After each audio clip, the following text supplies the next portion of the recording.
CZE. Hello, I'm Cemile Zeynep Eryılmaz. This is my first English video. I had to fight the temptation of creating a video in a global language. I'm in European-based language for a long time. I'm a contemporary art creator and lecturer. I've learned everything I know about art in English since high school, but I was doing all my videos in Turkish. It was a conscious decision. It's not because it will be easier in Turkish. English will be a piece of cake. Since most of my art and culture research sources are in English and French, they are the languages of power, along with colonial languages like Spanish and Portuguese. They are also the languages in which people have been educated. So that's why the results of non-European research into science, technology, and achievements in the creative arts are stored in those languages. So a lot of this knowledge is locked away in the languages of English, French, Spanish, and Portuguese. That's the main reason why I wanted to make videos on art and creation in Turkish in the first place. Kenyan writer Ngugi Thiong'o was a massive inspiration for me to start writing and making videos in my mother tongue. He started off writing in English, but then switched to his mother tongue, Gikuyu. He says that his stories needed to reach his own people and stir their nationalist consciousness. When countries meet on the basis of independence and equality, they usually say how important it is to communicate in each other's language. But when they meet as oppressor and oppressed under imperialism, then their languages can't have a genuinely democratic encounter. Language becomes more than just a way to talk to each other. The country that's holding them back uses language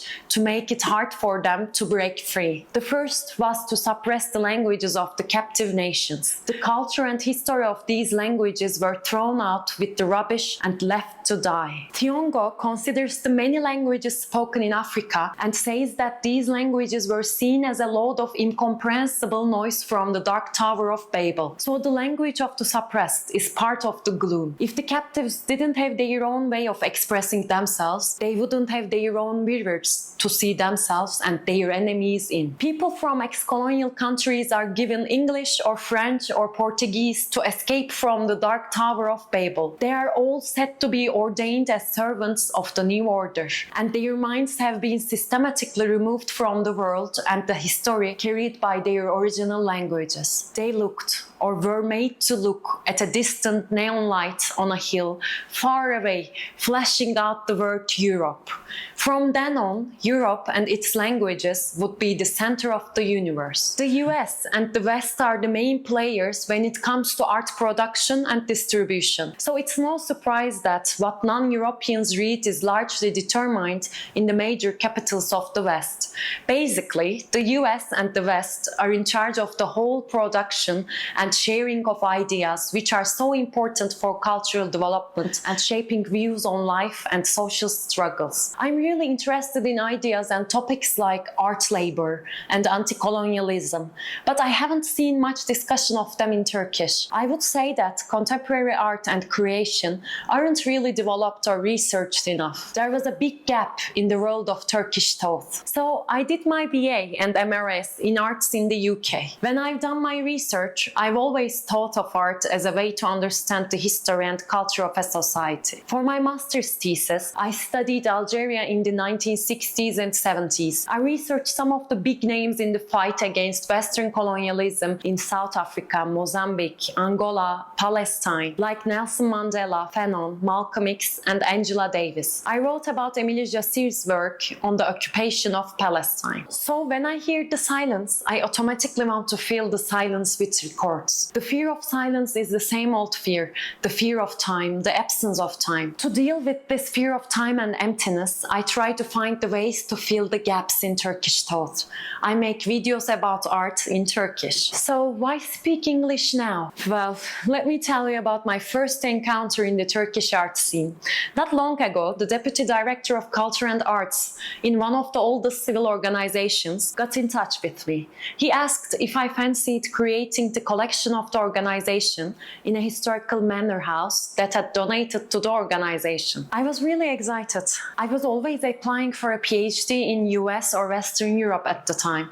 I graduated with high honors, but because of the content of my research, I never never received an admission letter. I went to abandoned manor, wrote a proposal, and finally meet with the director of arts and culture in Istanbul. I'm afraid it was the most uncomfortable chat I have ever had. The director kept looking at me from head to toe. He was staring at my pink suit, which I would just bought for the occasion, my bag and my necklace. He didn't ask about my previous work experiences in art galleries or institutions. I was just wondering about the exhibition practices in the organization or the painting competition they had. As soon as I told him I would studied filmmaking at Kingston and had a Master of Research from Central St. Martin's and that all my work experience was in London, the director cut me off and started talking about villages in Anatolia. Honestly, our people in the periphery need us. We are committed to them. He went on and on about the struggles of people on the edge of the society. I asked him if the organization asks for an art project in the area. It's like a traveling film program or whatever. He said no. Then why are we talking about poor villages in Anatolia? I told him I would volunteer with civil organizations and worked in the field. I was a project coordinator for a project that aimed to raise awareness about child marriage, which is a common practice in southeastern Anatolia. The project was all about giving sexual health training to kids between 15 and 18 in different Turkish towns. It won a project competition run by the Community Volunteer Foundation, and the United Nations Population Fund partnered up with us to make it happen. I continued. I also worked for free on the Whisked musical project, which is about putting on a musical with Barış Manço songs and getting Turkish and Syrian kids together. The production is made up of kids from all sorts of different backgrounds who live in Gaziantep, which is also in the southern east region. I was volunteering with Tohumluk, which aims to build sustainable relationships between the periphery and the center through education, agriculture, art and culture. I was working with some other volunteers to build a school library in a village. After all these experiences, he didn't seem to think that I, a woman who spent most of her life in Turkey, know Anatolia as well as he did. Because of the way I talk, my education and fashion sense, he was convinced I was not part of us, but them. The director saw me as a white Turk. Although the term of white Turks has started to be in circulation since the 90s, it gained more popularity since the current religious government came to power in 2002. The white Turks were the old bureaucrat-minded state elites. White Turkishness meant having international connections, coming from a family line that has politicians and bureaucrats. At first, it meant being from the rich and powerful Ottoman aristocracy and being the top 100% who have the power over the economy, politics and culture. However, whiteness has become an identity which is claimed and appropriated not only by the elite classes but by more diverse groups of secularists in the 2000s, with the increasing power and of the religious government. In reaction to the changes in the socio-political structure and hierarchy in the country, middle and upper middle classes had identified themselves as white. In 2003, in a report published by the New York Times, Tayyip Erdogan, who was a prime minister and the leader of the religious AK Party, called himself a black Turk. He said, "In this country, there is a segregation of black Turks and white Turks. Your brother Tayyip belongs to the black Turks. If black Turks are backward, white Turks are progressive. If black Turks are religious and Muslim, white Turks are spiritual and they are into yoga. If black Turks follow the cultural practices of the Middle East, white Turks are Western." Another term, the dark crowds, started to be used to signify the religious sectors of the society, regardless of their economic condition, referring to the woman's black religious attire, chador or kara çarşaf. So the differences come in all sorts of forms. This was the difference what director saw when he first looked at me. My attire, education, even my hairstyle was screaming white Turkishness. However, he's not as black or as Anatolian as he claims to be, and I'm not as white or as privileged as he imagines. During the chat, I told him I want to avoid konvansiyonel in Turkish, conventional forms of exhibition. He tried to use the word conventionnel in a sentence, however, he couldn't pronounce the word properly. You know what? I don't mind. I know a lot about the art world mumbo jumbo. Art speak is full of abstractions that create the illusion of communication and creative dialogue. It's a language that excludes people, makes everyone feel like they are not good enough, and puts down everyone's way of life. I'm so used to using art terms. I mean, that's what they teach you in art school. Talk about saving the world without actually doing anything out of the ordinary. I know that most people won't be familiar with these words, especially in Turkey. I'm not trying to belittle anyone by using abstract or complex words in a sentence, but the director felt like he didn't know anything next to me. Do I need to spell it out for you? I didn't end up creating any collections as it happens. And what about the whites, you may ask? What about people or institutions that are similar to my style in other ways, who are secular and westernized? I went to an exhibition talk in Istanbul organized by Istanbul Metropolitan Municipality. So it means it was organized by the opposition party, the seculars, against Islamists, Black Turks. It was part of the ongoing Magnum Istanbul exhibition, Human Rights, Those Who Have Them and Those Who Don't. The guests were 3 photographers. They discussed photography as a tool that can trigger social change.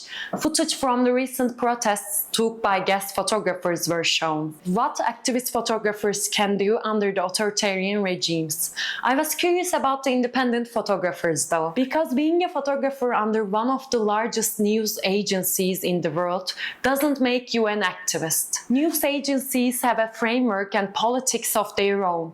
What about independent journalists? Are they protected against state violence? During Q&A, a woman asked why there are only few women journalists on the exhibition whose works were shown. One of the guests remarked that women were not active as photojournalists. There weren't that many women activist photographers. Journalists need to be protected by an independent organization. Obviously, there weren't that many women working in the field, because photojournalists were busy working in the streets. They face some pretty big safety and security challenges. You can spot them easily enough. They are always carrying heavy, often pricey equipment, and because of that, they have to be close to the action, and which makes them particularly vulnerable. Do you know who ends up dead, injured, or sexually assaulted first in these kinds of workplaces?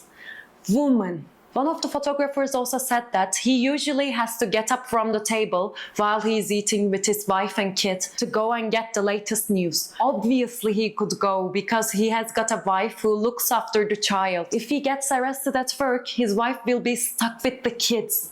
Not all women can leave their kids with their husbands. Photojournalists need to have privilege because of the high-risk environments without safety equipment or a formal risk assessment plan. So, if we want to see more women photojournalists out there, we need to make sure they are protected on the field. It's not just women who can't work in these high-risk environments. Marginalized communities can't either. As soon as I said women are more vulnerable to sexual assault and violence, the woman who asked why there are so few female photojournalists cut me off. She said male photojournalists and our guests here aren't in any way privileged. I replied, being a man is a privilege. The room went dead quiet. 2 male guest photographers said there is no independent organization for journalists in Turkey and that they are not privileged. Most of the women in the audience started looking at me like I was a piece of trash. This is the limit of critical thinking in the arts in Turkey. None of the critique is anything other than negative and aggressive, with people pointing the finger at the government or opposition party. Artworks get funded either because they support the government or because they back up the opposition party. But I would say my understanding goes beyond that. Systematic inequality, disparities in wealth, resources, opportunities and privileges, and discriminatory practices are all deeply ingrained within the structures and institutions of society. I don't think art is a means to political victory. I'm not pointing the finger at individuals, but the structure. I know people will come and go, so we need to find the deep-rooted reasons for inequalities that create disadvantages for certain groups. I'm not interested in in being either a black Turk or a white Turk. I'm not interested in being popular just because of the party I support. In the art world, modern art galleries, painters, writers, and organizations in civil society have made European art practices seem really good. But it's only the anti-Western government that gets to criticize Western values and culture. Because of the polarization between the ruling and opposition parties, I don't think I'll be able to find a place for myself in Turkish art scene. That's why I'm moving away from making Turkish videos and focusing on English ones instead. It's all about expanding my career options as a contemporary art creator. I'm neither black nor white. I'm the gray.